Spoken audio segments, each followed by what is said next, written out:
China's fascinating history goes back thousands of years, and over that period of time, its civilization has undergone some truly amazing changes. In this program, we will take a look at China's history from the time of its first emperor up to the present day.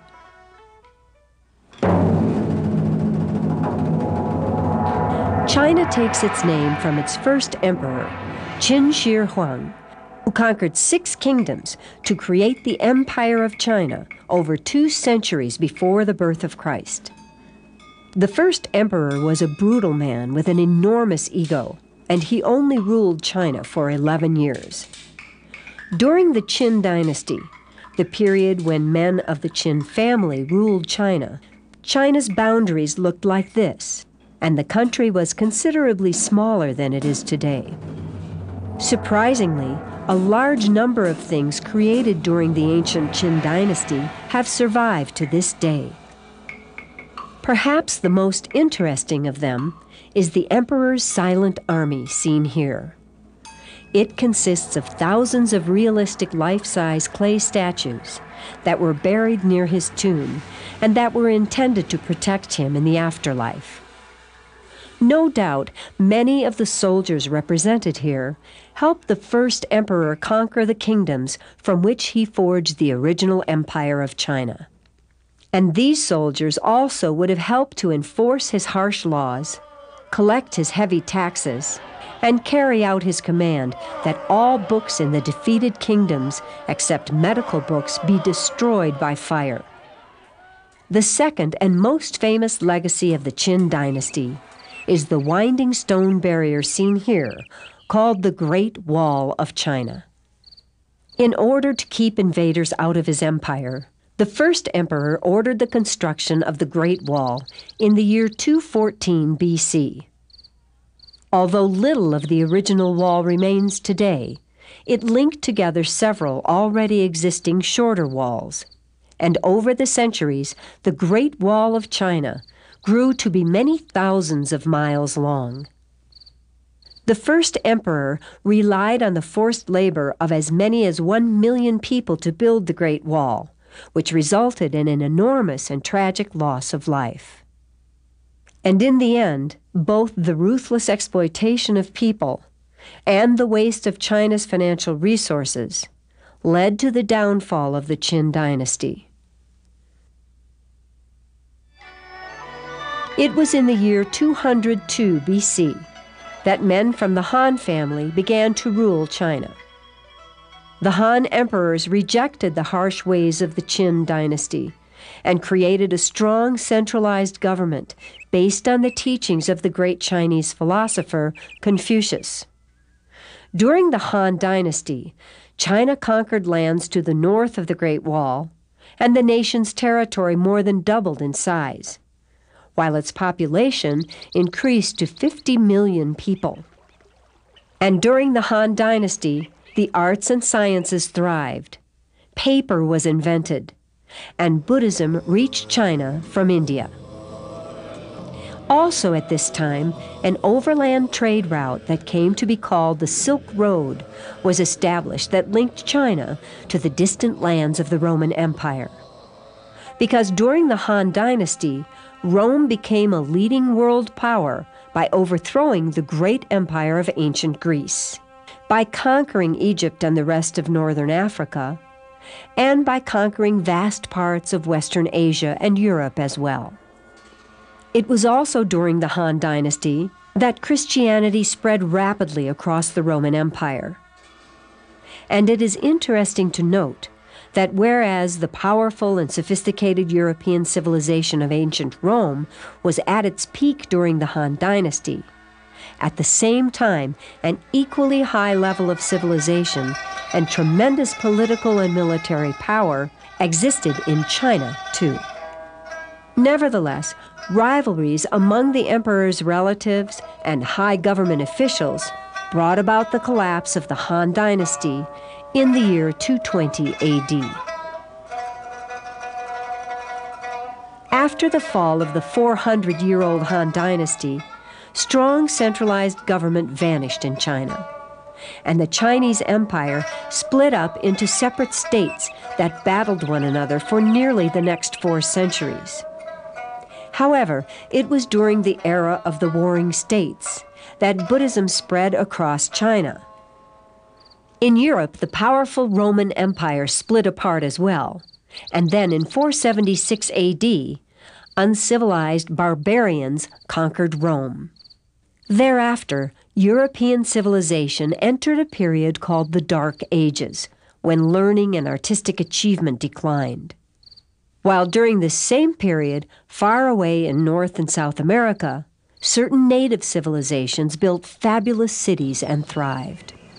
But of course, at that time, the people of Europe and China were still completely unaware of the existence of those 2 continents.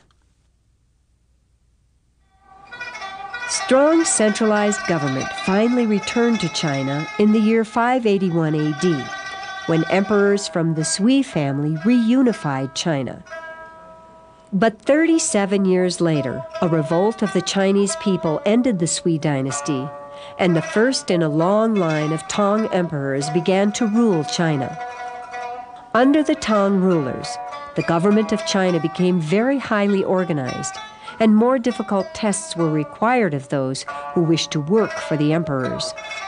And during this era, the capital of China was the great walled city of Xi'an, seen here. However, this city was much more than just the headquarters of the imperial government. It was a thriving center of international trade as well.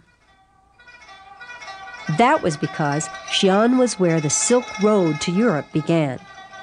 And it was from here that during the Tang Dynasty, and even earlier, camels were loaded with bales of silk and other valuable goods for a long, treacherous journey west. The Silk Road actually consisted of several different trade routes, but the main route from Xi'an ended in the cities of Tyre and Antioch on the Mediterranean Sea.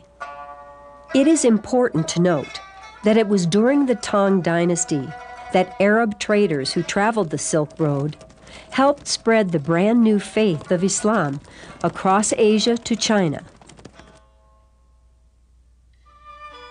Silk is a very fine type of cloth that has played a surprisingly important role in history, because from the days of the Roman Empire, and for many centuries thereafter, little or no silk was produced in Europe, and most silk arrived in the West from China in small quantities on the backs of camels. This made it both a rare and very valuable item of trade. Today, the age-old process of making silk begins by raising silkworms on the leaves of mulberry trees. Eventually, the silkworms, which are actually caterpillars, spin cocoons like those seen here and start to develop into moths. These cocoons are processed to loosen the silk threads. Then special machines unwind the cocoons and collect the threads. After that, the threads are usually colored with dyes and woven into finished rolls of cloth like these. The lucrative trade in silk was barely affected when a series of military rebellions drove the Tang emperors from the throne. The collapse of the Tang Dynasty caused China to break apart into 5 kingdoms that were eventually reunited by a new emperor from the Song family. During the Song Dynasty, that began in the year 960, the system of government examinations started by the Tangs became firmly established, and these exams dramatically shifted power away from the aristocratic families to the people who were the most gifted. Also, Neo-Confucianism, a philosophy that combined elements of Taoism, Buddhism, and Confucianism, was officially adopted by the Song dynasty, a policy that all the later dynasties of China would come to support. The Song dynasty was also the era when gunpowder, movable type for printing, and the magnetic compass for navigation were invented in China. Meanwhile, far away in Europe, the Song dynasty was the era of the High Middle Ages, the time when Catholics began to build amazing cathedrals like this one, a time of knights in armor, when huge stone castles dotted the land. And it was toward the end of the Song dynasty that horsemen from Mongolia, led by Genghis Khan, conquered a vast region of Central Asia. By the year 1279, the grandson of Genghis Khan, Kublai Khan, had overthrown the last emperor of the Song dynasty and established the Mongol Yuan dynasty. It was during the Yuan dynasty that China achieved its maximum size by being united with the Mongol Empire of Genghis Khan. And it was also during the Yuan dynasty that a man named Marco Polo became the first European to write a book about China. Marco Polo came from Venice, a rich and powerful Italian city-state that controlled a mighty trading empire. In fact, nearly all of the luxury goods that reached the West on the Silk Road ended up being carried to Europe on Venetian ships. As a result, Venice pretty much controlled the prices of those goods. In the year 1271, Marco Polo sailed from Venice to the eastern edge of the Mediterranean Sea, and then for 3 years he traveled down the Silk Road to China. After spending nearly 2 decades in that country and getting to know Kublai Khan quite well, Marco Polo returned to Venice, loaded down with valuable treasures from the emperor as well as a letter to the Pope. And the book Marco Polo wrote about his travels inspired Europeans to learn more about Chinese inventions, customs, and institutions of government. In the year 1368, following a period of violent uprisings, the Mongolian Yuan emperors of China were overthrown, and the Ming dynasty was established. It was during the early part of the Ming dynasty that construction began in Beijing on the huge complex of buildings and palaces seen here, known as the Forbidden City. And it was in the Forbidden City that all of China's future emperors would live and administer the imperial government. Both before and during the time that the construction of the Forbidden City began, Ming Emperor Yangli sent out ships to explore along the coastline of Asia, as far as the east coast of Africa. Interestingly, at that same time, European ships from Portugal were exploring Africa's west coast, trying to find a sea route to India and China. For the Portuguese knew that a sea route, which would bypass the Silk Road, would allow them to take control of the rich trade in luxury goods and spices from East Asia. But these explorers also sought to spread Christianity into East Asia too. Finally, Vasco da Gama succeeded in reaching India from Portugal by sailing around the tip of Africa. And 16 years after that, Portuguese explorers and the Catholic missionaries they brought with them reached the port of Canton in Ming Dynasty, China. The Ming Dynasty was brought to an end in 1644, when forces from Manchuria, to the north of China, conquered the great Chinese Empire. The Manchurians were the founders of the Manchu, or Qing Dynasty. They had their own language and believed themselves to be superior to the Chinese. Nevertheless, Manchu emperors actively supported Confucian values and traditional Chinese culture. The early part of the Qing dynasty was a time when colonization by European nations was still rapidly expanding around the world. In fact, when that dynasty began, English colonists had only recently settled along the east coast of North America. Much later in the Qing dynasty, ships regularly sailed from North America to trade with China. For example, in the 1830s, trading ships would sail from Great Britain's Fort Vancouver on the west coast of North America to Canton in China. At this outpost, ships were loaded with valuable furs, which were in great demand in China. In China, the furs were traded for items such as Chinese pottery, silk, and tea that were shipped back to Great Britain and sold for a profit. But the Qing emperors put severe limitations on trade that angered the Europeans and eventually led to armed conflicts and invasions. The Europeans forced the emperor to open up more ports to their ships, and the emperor had to agree to turn the Chinese city of Hong Kong into a full-fledged British colony. Finally, in 1912, the decline of the Qing dynasty ended when China's last emperor, who was only a young child at the time, was forced by revolutionaries to give up his throne. And by then, 2,133 years had passed since Qin Shi Huang had declared himself to be the first emperor of China. After the collapse of imperial China, the man pictured here, named Sun Yat-sen, became an important leader in China by promoting the ideals of democracy, socialism, and nationalism. But stable democratic government did not take hold in China, and the nation underwent a communist revolution and a brutal invasion by Japan as well. In 1949, communist forces led by Mao Zedong defeated the army of China's nationalist government, and the People's Republic of China was born. Following their defeat, the Chinese nationalists established themselves on the island of Taiwan, while the communists ruled from the old capital of Beijing. Toward the end of the 20th century, after decades of severe repression, the communist government began to relax its regulations outlawing capitalism.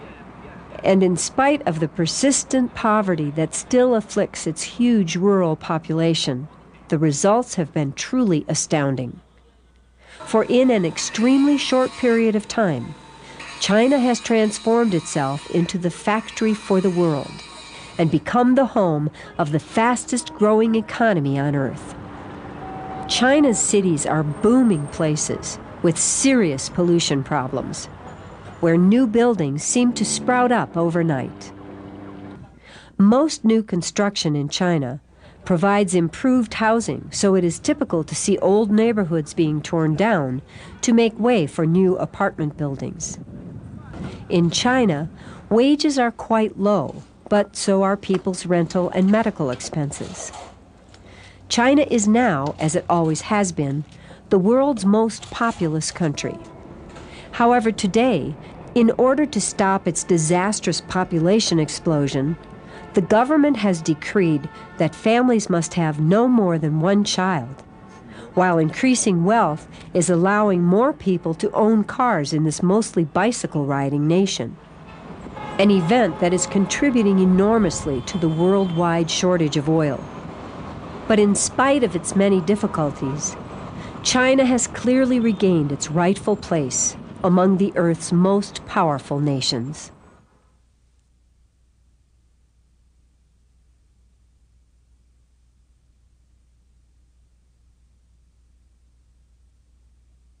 True or false? The first Chinese emperor ordered the construction of the Great Wall of China. True or false? The original Silk Road linked China to the Roman Empire. True or false? Mongolians ruled China during the Ming Dynasty. True or false?